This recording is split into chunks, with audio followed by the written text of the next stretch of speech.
हम लोग पढ़ने वाले हैं डायट के बारे में। डायट कुछ इस तरीके से लिखा जाता है। अब इसको डायट इसलिए लिखा जाता है क्योंकि डी का मतलब होता है डायोड और एसी का मतलब जानते हो, अल्टरनेटिंग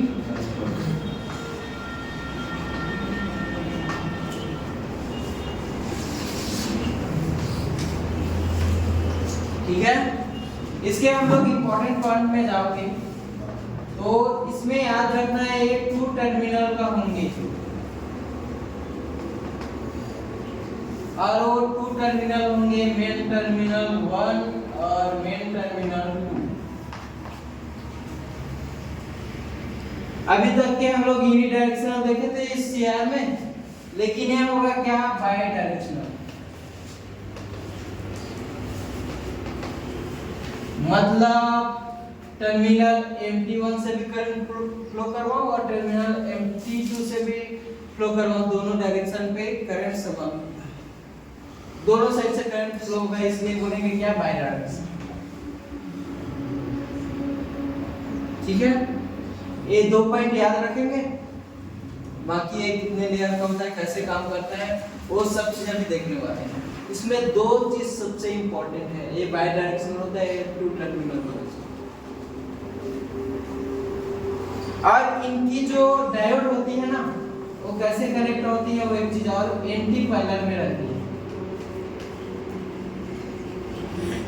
एंटी पैरेलल मतलब पैरेलल में होने के उल्टा जस्ट, यानी सीरीज मान सकते हो आप। जैसे कि आप सेल को अगर कनेक्ट करोगे तो पैरेलल में कनेक्ट करोगे तो क्या करोगे, माइनस माइनस को एक साथ करोगे, प्लस प्लस को। लेकिन डायोड में क्या करोगे, एंटी पैरेलल मतलब प्लस माइनस एक बार और प्लस माइनस एक बार, वैसे प्रकार देखेंगे। तो इसका सिंबल में क्लियर हो जाएगा। तो सिंबल में क्लियर होगा तो इसके सिंबल देखते हैं। तो इसका सिंबल होगा आपका कुछ इस तरीके से। आप डायोड बनाना, कल भी एससीआर में डायोड बना रहे थे, यहाँ भी डायोड बनाना, और एक डायोड ऐसे बनाना, यहाँ बस 2 डायोड बनाना।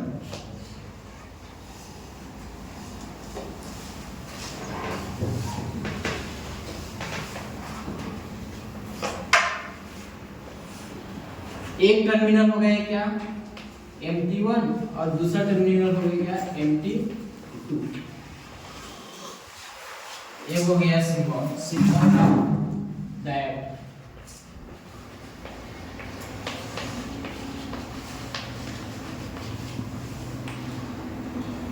इसके कंस्ट्रक्शन को कैसे बनाओगे, तो इसका कंस्ट्रक्शन याद रखना आप।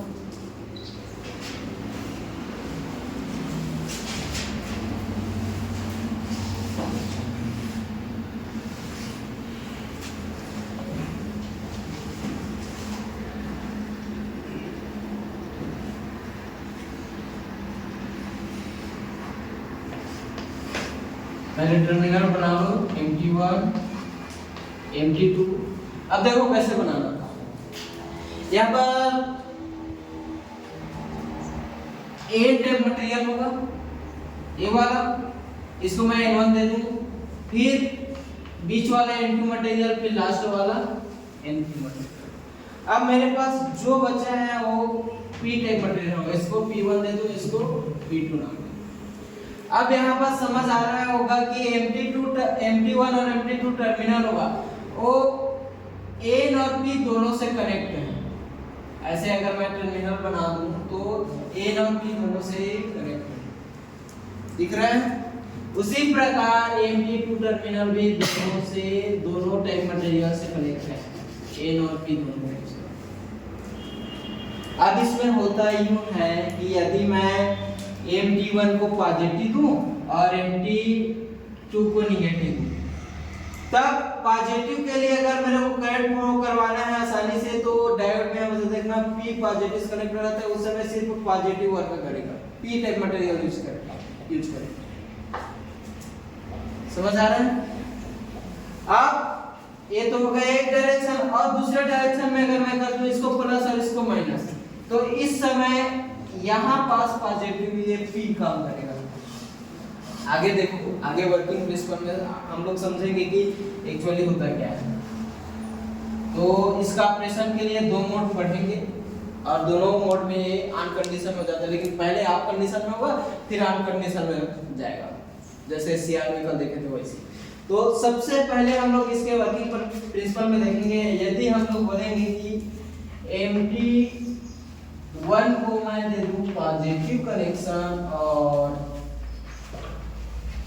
MT2 को दे दूं नेगेटिव कनेक्शन, तो इस स्थिति में क्या होगा, ये जो डिवाइस होता है MT1 और MT2 ये पॉजिटिव है या नेगेटिव। तो देखना, अब जाहिर सी बात है प्लस है तो मैं P को लूंगा तभी फॉरवर्ड बायस में होगा, तो ए वाला जो लेयर बन जाएगा क्या, P टाइप। और इसके बाद M2 तो है, ठीक है, इसको तो चेंज नहीं कर सकते क्योंकि M2 है सिर्फ। इसके बाद देखना, इसके बाद आएगा क्या, P2। इसके बाद क्या आएगा, P2 मटेरियल। तो यहां पास मैं लिख सकता हूं P2। अब माइनस किससे कनेक्ट रहेगा, N से, तभी ये फॉरवर्ड बायस होगा। माइनस एन टाइप मटेरियल से कनेक्ट होता है तभी तो फॉरवर्ड बायस होगा ना। तो इसलिए जो लास्ट जंक्शन होगा क्या होगा, N3 है, सॉरी N3। अब करंट कैसे फ्लो होगा, P टाइप मटेरियल से होते हुए N टाइप मटेरियल से होते हुए P2 से N3 से, ऐसे करंट फ्लो होगा। अब आप लोग देख पा रहे होंगे तो यहाँ पास P पॉजिटिव से है, N नेगेटिव से है, मतलब ये जंक्शन क्या हो गया, फॉरवर्ड बायस। और फॉरवर्ड बायस में मैंने बताया है कि यदि एक सर्किट है, इसमें मैं पॉजिटिव और नेगेटिव एक बैटरी लगा दिया, ठीक है, तो यहाँ पास कितना जंक्शन बन रहा है, J1 J2 J3। तो यहाँ पास मैं जंक्शन बना दूं J1 J2 J3। तो यहाँ पास देखना, J1 जंक्शन फॉरवर्ड बायस में है, फॉरवर्ड बायस में, तो ये शॉर्ट सर्किट की तरह काम करेगा। फॉरवर्ड बायस में हम लोग देख चुके हैं। लेकिन यहाँ पर J2 देखना कि ये N क्या है, प्लस से कनेक्ट है और P किससे है, माइनस से। अब इस कंडीशन में डायरेक्ट देख चुके हैं हम लोग कि रिवर्स बायस में, तो रिवर्स बायस में होने से यहाँ पर डिप्लीजन रीजन काफी चौड़ा हो जाता है, जिसके कारण उसमें करंट फ्लो करना असंभव है। और करंट फ्लो नहीं होगा तो किस तरीके से बिहेव करेगा, ओपन सर्किट, ओपन सर्किट की तरह बिहेव करेगा। और ये जो लास्ट J3 है वो P2 पॉजिटिव से है, N3 किससे, नेगेटिव से, ले क्या है, फॉरवर्ड बायस में। और फॉरवर्ड बायस में होने के कारण ये जो J3 जंक्शन है ये हो जाएगा शॉर्ट सर्किट। बस J2 जंक्शन रिवर्स बायस में, जिसके कारण क्या हो गया, ओपन सर्किट। अब मैं इसका VI कैरेक्टरिस्टिक अगर बना दूं, ठीक है, यहाँ पर VI कैरेक्टरिस्टिक बना दूं और यहाँ पास मैं ले लूं कि I करंट वाइज एक्सिस पे है और वोल्टेज है इसमें एक्स एक्सिस में, तो हम लोग पहले क्या ले रहे हैं कि MT1 से MT2 में करंट फ्लो करना है। तो इसका ग्राफ कैसे बनेगा देखना। पहले तो रिवर्स बायस में है, तो रिवर्स बायस में होने के कारण माइनॉरिटी चार्जर के कारण क्या होता है, लीकेज करंट फ्लो होता है माइनॉरिटी चार्जर का। तो लीकेज करंट फ्लो होगा, बहुत कम लीकेज करंट फ्लो होगा, धीरे धीरे जाएगा, धीरे धीरे। लेकिन अगर हम जैसे जैसे वोल्टेज को और बढ़ाते गए तो यहाँ पास एवलांच ब्रेकडाउन होता है किस पे, डिप्लीजन रीजन पे। और एवलांच ब्रेकडाउन होगा तो अचानक से करंट का मान बढ़ जाएगा, वोल्टेज का मान बढ़ जाएगा। हमने देख चुके हैं SCR की कंडीशन में, SCR में भी 4 लेयर था, लेकिन ये बाई डायरेक्शनल है तो उस हिसाब से पड़ेगा। तो जैसे ही अचानक से अब एवलांच ब्रेकडाउन कैसे होगा, तो उसके लिए मैंने बताया कि माइनॉरिटी चार्जर के कारण जो डिप्लीजन रीजन पे जो इलेक्ट्रॉन होता है वो काइनेटिक एनर्जी में आ जाता है, और मोशन में आ जाने के वो कोवेलेंट बॉन्ड को हिट करता है, और हिट करता है तो होल्स और इलेक्ट्रॉन में टूट जाता है, जिसके कारण जो इलेक्ट्रॉन फिर टूटे होते हैं वो फिर से कोवेलेंट बॉन्ड को टक्कर देता है, जिसके कारण बहुत सारी मात्रा में होल्स और इलेक्ट्रॉन जनरेट हो जाता है और वो डिप्लीजन रीजन को खत्म कर देता है, जिसके कारण अचानक से करंट का मान बढ़ जाता है। हमने देख चुके हैं इसको रिवर्स बायस के कंडीशन में। तो जैसे वोल्टेज का और बढ़ाऊंगा तो यहाँ पास एक सिचुएशन प्राप्त हो जाएगा जिसके कारण करंट का मान आसानी से बढ़ जाएगा, ठीक है। और ए डायोड की कंडीशन पे कितना वोल्टेज होता है, ए ब्रेक ओवर वोल्टेज का मान होता है, मैं मान लीजिए इसको नाम दे देता हूं VBU, तो इसका मान होता है 30 से 50 वोल्ट के बीच डायोड की कंडीशन में। और ये तो हो गया जब MT1 को पॉजिटिव दिया और MT2 को नेगेटिव दिया तब कंडीशन। अब यदि मैं इसी को जस्ट रिवर्स कर दूं, कैसे रिवर्स कर दूं कि MT2 को दे दूं पॉजिटिव और इसको दे दूं नेगेटिव, तब उस कंडीशन में कैसे होगा, तो उस कंडीशन में ये वाला जो डायरेक्शन है वो चेंज हो जाएगा, जो लेयर है वो कैसे चेंज होगा देखो। अब जाहिर सी बात है ए प्लस हो जाएगा और ए माइनस हो जाएगा, तो इसको फॉरवर्ड बायस में करने के लिए अब एक P से होते हुए फ्लो होगा, तो यहाँ पास क्या जाएगा P2। इसके बाद ये तो लेयर चेंज नहीं होगा, तो ये तो N2 ही रहेगा। इसके बाद देखना, इसके बाद P1 में जाएगा तो P1 होगा। इसके बाद यहाँ से होते हुए किसमें जाएगा N1 क्योंकि इसको नेगेटिव कर दिया, इसको नेगेटिव कर दिया और ए से कनेक्ट हो जाएगा तो फॉरवर्ड बायस में हो जाएगा, तो इसीलिए ये N1 हो जाएगा। पहले करंट कैसे फ्लो होता था, ऊपर से नीचे की ओर, लेकिन अब कैसे फ्लो होगा, नीचे से ऊपर की ओर, इसीलिए इसको बाय डायरेक्शनल बोला जाता है, मतलब दोनों की तरफ से करंट। अब देखो इस कंडीशन में क्या हो गया, MT2 पॉजिटिव से है तो P2 से कनेक्ट है और N2 किससे है, नेगेटिव से, तो ये क्या हो गया फॉरवर्ड बायस में शॉर्ट सर्किट की तरफ। उसी प्रकार N2 पॉजिटिव से है, P1 किससे है, नेगेटिव से, तो अब जैसे बताएं N जो टाइप मटेरियल पॉजिटिव से P से नेगेटिव है, तो ये क्या हो जाएगा रिवर्स बायस सेम कंडीशन, बस इसका ये चेंज हुआ है।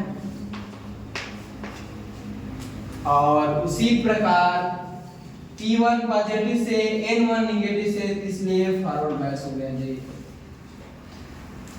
तो इसमें भी एक डिप्लीजन रीजन होगा, किसमें नेगेटिव जंक्शन पे ओपन है तो इस पे डिप्लीजन रीजन होगा, तो कोवेलेंट बॉन्ड आसानी से टूटेगा जैसे जैसे वोल्टेज में प्राप्त होगा। लेकिन स्टार्टिंग में क्या होगा, लीकेज करंट होगा, और लीकेज करंट का अगर ग्राफ बनाओगे तो कुछ इस तरीके से बनेगा।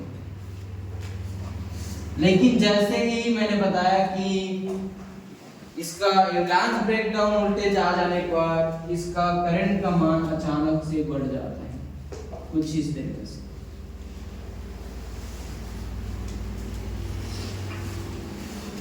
और ये कहलाएगा क्या, लीकेज करंट इसमें। और ये भी क्या है, लीकेज करंट, इसको VBR समझो, जो ब्रेकडाउन हुआ ना, जो जिसमें अचानक से करंट बढ़ना स्टार्ट हुआ, तो उसको मैं VBR मानूंगा। ये जो VI कैरेक्टरिस्टिक है, अगर मैं इसको नाम लिख दूं, ठीक है, यहाँ पर लिख देता हूँ।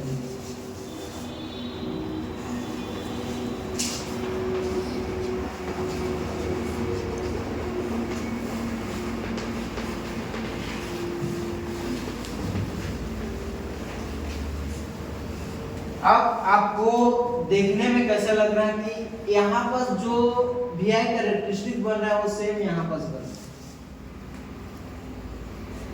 बढ़ रहा है, इसीलिए इसको बायडायरेक्शनल बोलते हैं। मतलब यहाँ से भी करंट फ्लो करवा लो, यहाँ से करंट फ्लो करवा लो, दोनों डायरेक्शन में करंट फ्लो होना चाहिए, इसीलिए इसको बायडायरेक्शनल बोला जाता है। एसीआर के कंडीशन में देख चुके हैं कि ऐसा नहीं होता, वो सिर्फ यूनिडायरेक्शनल होता है।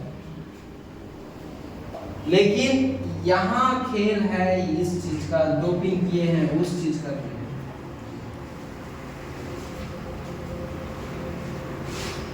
समझ आया सबको? इसको नोट डाउन कर लो।